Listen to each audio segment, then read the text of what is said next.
My dear brothers and sisters of the single human family, who all are listening to me from various parts of the world, I wish you a happy, Merry Christmas and prosperous New Year ahead for you and for all of your family members.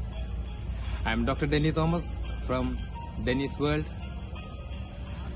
I wish to share a happy news with you all in this special day.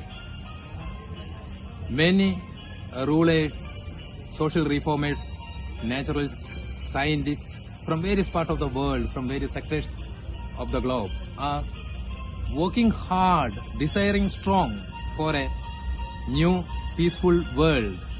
Yes, we all are working for it.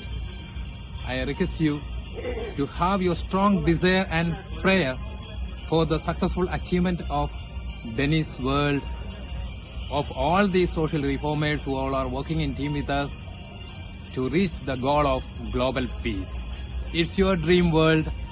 Vast population of the world want to make this planet a peaceful place of living without war, without violence.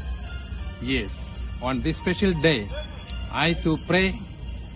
I request your prayers also to join us for the blessings of Jesus Christ, the greatest peace messenger, peace for Pangaea.